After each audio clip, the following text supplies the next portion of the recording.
Hey gamers, welcome to the PTGC podcast. My name is Gerard, and with me are my co-hosts, Gio and Mike. Today's episode, we're going to be talking about sexuality in video games.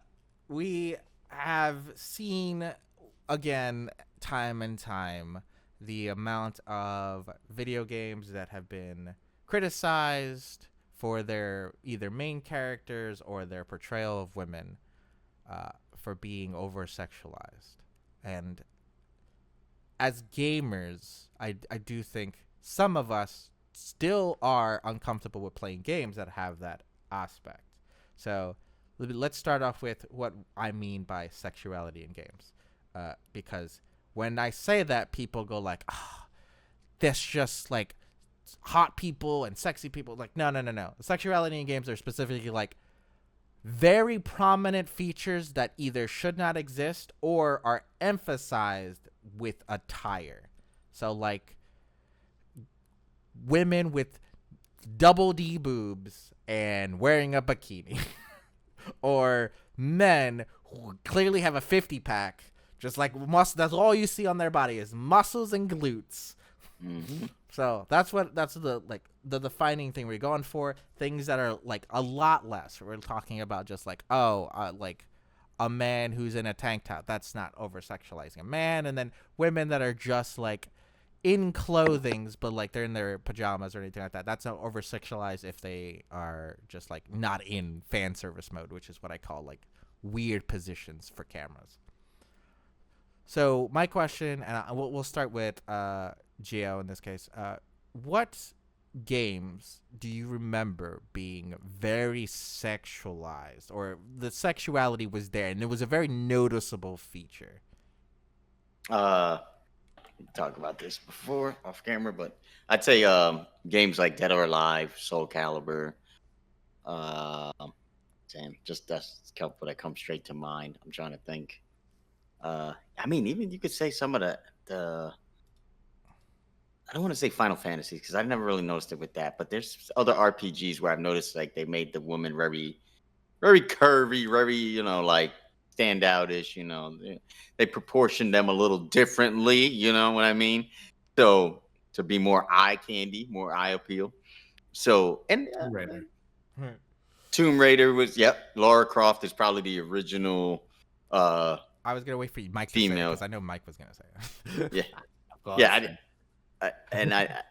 that's I guess you could say that's where it really started in video games is with Lara Croft, where the beginning of it. So yeah, those are the games that come to mind right away when I think about the sexuality in video games, and I guess GTA to an extent had things of sexuality, not so much as visual as some of the other games, but it definitely made it clear that sexuality was very part of the game. Yeah. In numerous ways. What about you, Mike? Games that Gio pretty mentioned most of them. Tomb Raider, even League with the freaking skins and how Lux looks very and Misfortune, all the female characters kind of emphasize on certain areas. I think it just feels like because we are gaming is in a male dominant portion, it kind of just sells. And I know I'm getting away from the question kind of, but going into like maybe another point, but like I think it's just there. Like we as gamers, we're just like, okay, for me personally, okay, it's there. It is what it is for me. But I guess I can see where like it gets where like maybe newer gamers that we bring in more female gamers, it could be feel more objectified of it, but objectifying. I can't speak right now.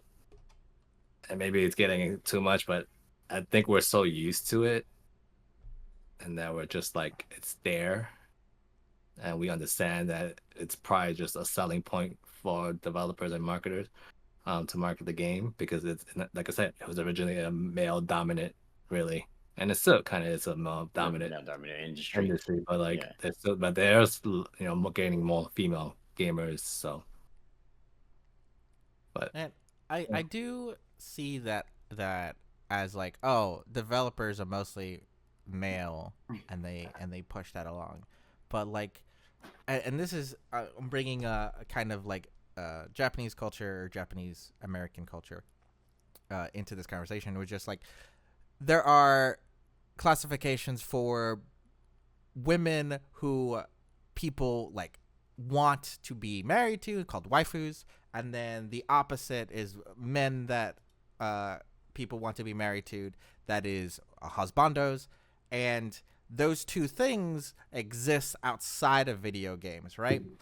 But when we refer to uh, video game characters and things of those natures that are over sexualized, they're not waifus or husbandos. They're just basically eye candy, just things that people are attracted to.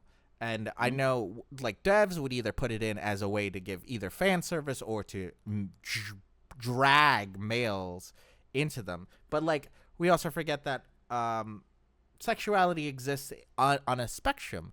Why is there not more men showing off as well in the same way women are showing off for, like, if they're trying to bring men for the gay community or for women who are lesbians? Why do we not assume that they're going to jump on with women that are over sexualized as well? So it becomes a like, why do we feel like this is targeted to men only if it's just over sexualizing in that regard and not just people who are attracted to them? And it comes down to, in my opinion, it comes down to the way they're being sexualized is in only a fantasy of straight hetero men, not for all sexualities that would appreciate this. So it is more of a straight argument than a man argument, in my opinion. I mean, I agree, but like I said, when it came out, it was a male dominant, Mm-hmm. and it wasn't. I don't think they were looking in the other aspect besides being a straight male, you know. But like I said, and it's also fantasy.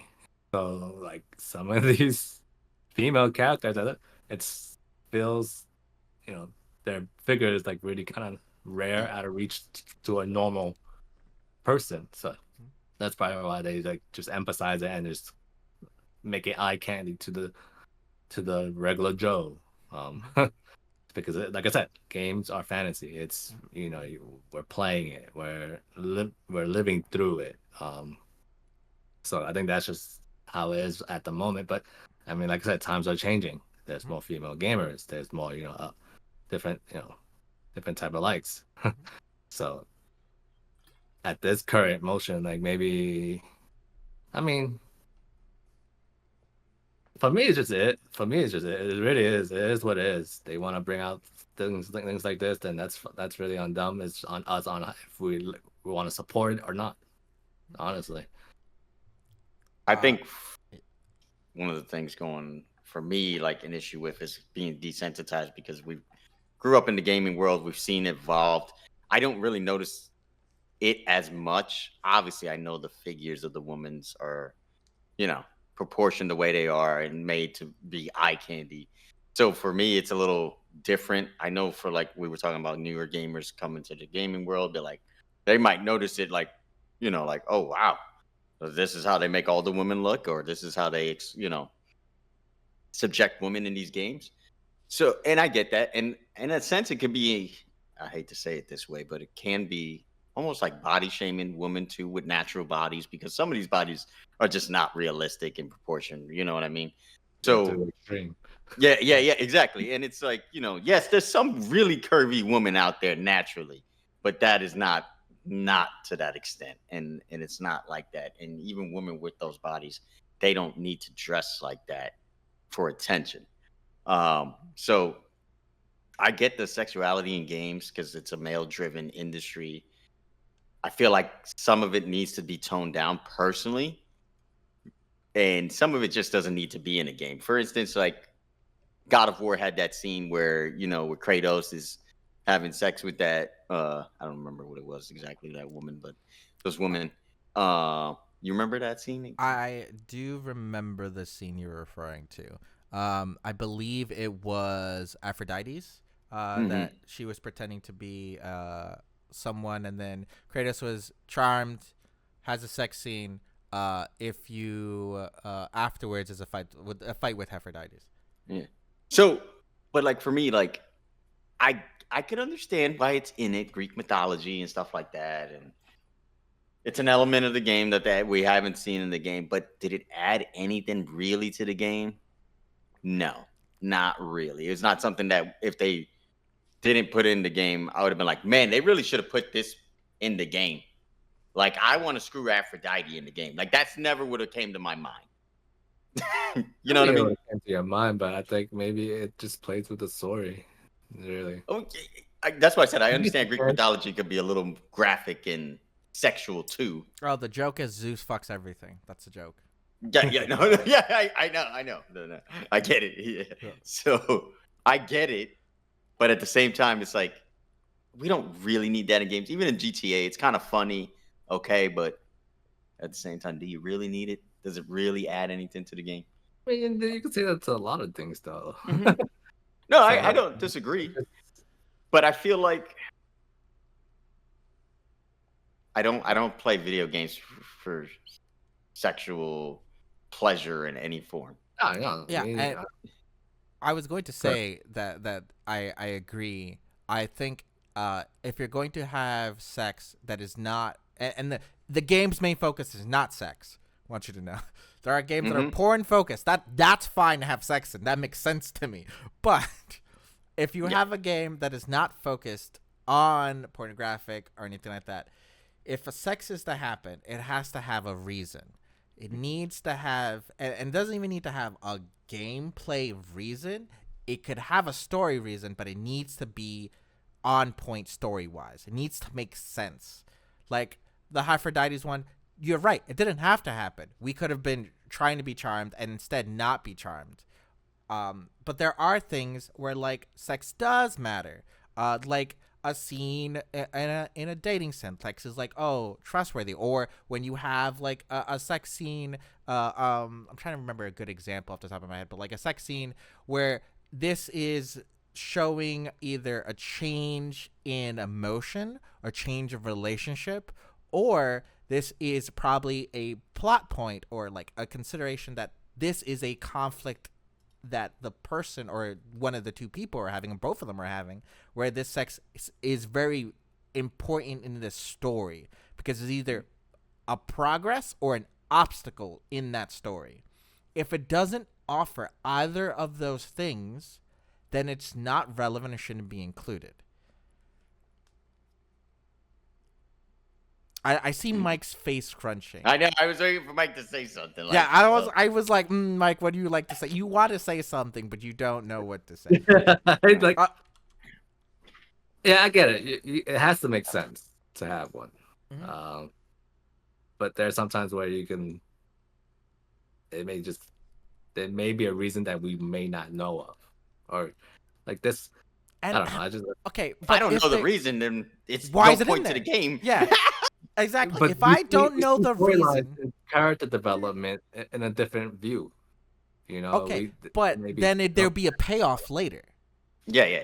At some point in the story, it'll tie back. Yeah, if there's no point to it, or excuse me, if there's a point to it that we don't know, it should be shown to us. If we never figure out after playing the entire game, even if there was a point, and because we didn't figure it out, the game developers did a bad job. They put something in that we couldn't figure it out. Yeah. That's kind of. So no, I agree. If there's no need for it, why do it? I get it. Exactly. Yeah. And I think the argument too can be made. In what game is it really needed? Just in all honesty. So here is a hot take. In my honest opinion, I think any story, if written well, can have sex in it. Doesn't matter the game. If the story has romantic, actually, you know what? If a story has romantic elements, or is featured in a world where romance is a prominent thing, you can write sex in flawlessly and have it make sense. Yeah, but you can allude to it in the game without making a whole scene dedicated in the game. That is also true. That is also true. Yeah. And it doesn't have to be an on scene or on screen thing to happen. This could be in a passing by thing, or it could be subtle, or it could just be mentioned. That is correct. But I do think if you're using those tactics, sex can be added to anything as long as the story permits it. Correct. If there's romance, like you said, then yes, absolutely. And if you think about it, every story has their. In most games, there's a damsel in distress and there's a hero, all that stuff. I remember the game that I was thinking of. Witcher 3 with Yennefer. Oh yeah. I didn't play the game, so tell me about it. God, it's amazing. You need to play that game. All right, but what am I missing? What's the scene about? It's kind of a spoiler. I'm sorry, but so well, I haven't played it. It's been out for many years. I'm sure most of the audience, if they do see it, they're not going to be like spoiler. It just here's some. It's not like very like it's not like a long thing. Just the context is like Yennefer and Geralt. I'm messing up his name. Gerald. You called him your own name, Gerald. He's basically the same spelling, just LT at the end. Anyway, he's imagining himself. That's why. Yeah. He really bought into that game. I see why he says it's amazing. It's amazing. I'm in the game. There's always been tension between Yennefer and the main character. I'm just gonna say MC so I don't butcher the name again. It was sexual tension, huh? Sexual. No, but like for a very long time, the series shows like interest between the two, but because of like their circumstances, it becomes very difficult as main character is unable to reproduce, and Yennefer wants children and also is trying to fight back against the organization because they took the ability to reproduce from her. All right, that's the TLDR. But they find comfort in one another due to their similar circumstances, but they are two radically different people. But in Witcher 3 and in like novels and things like that, they do end up getting together. And in Witcher 3, you do have a scene with them together, and it not only is it the tension is there, but you can notice, and because it's on screen, you notice the hesitation on both of them, because this is a very big thing. Like, yes, we share interest in one another, but doing this is a point of no return. I think you could say that at any point with that. Well, no, because like there's some people that are friends with benefits. And then like, oh, we obviously, and this is a real life thing. Like this is the idea is like with friends with benefits is like, oh, we'll never go past this because we're friends, and I would never romantically feel with you or anything like that. And that was the NSA, no strings attached, is supposed to be that weird rule. Yeah. But when you are someone who's like, I want to be with you, but I can't. But like, if we do have sex, this confirms, not only does it confirms our feelings, but the issue has not resolved. We still can't be together, and we've passed a point where we can no longer fight. They're just say, hey, we're on friendly terms. Like, we want to be romance partners at this point, and we've just confirmed our feelings, but we still can't be together. So that sounds deep. Yes, and that's why I said sex can be in a story if it makes sense. Yeah, but like I said, you can allude to it. They don't need to make a scene, an interactive scene like God of War, where you're smashing buttons. No, that was the dumbest mechanic. Oh, okay, sorry. Go, Mike. What were you saying?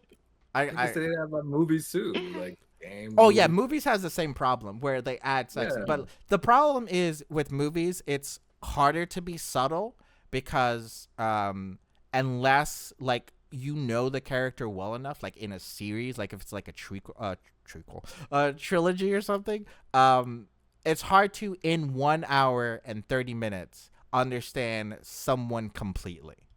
as a character. In video games take longer than an hour. You are fully invested into the characters, specifically the main character, because you can see their experiences and you are experiencing it with them for multiple hours. And Yeah. I went on a tangent and I apologize.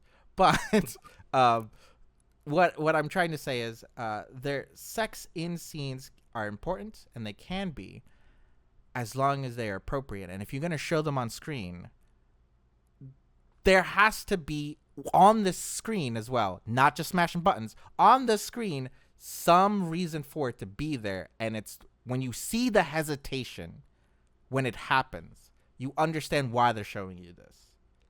Mm-hmm. Because if it's something subtle, something off screen, it's hard to understand what happened during it. You know the act happened, but you don't know how they felt or what they were doing at the time. If you see the hesitation during the scene, you now know, hey, this scene is showing me sex, but really is showing me tension. Or showing me some other emotion. Yes. Sure.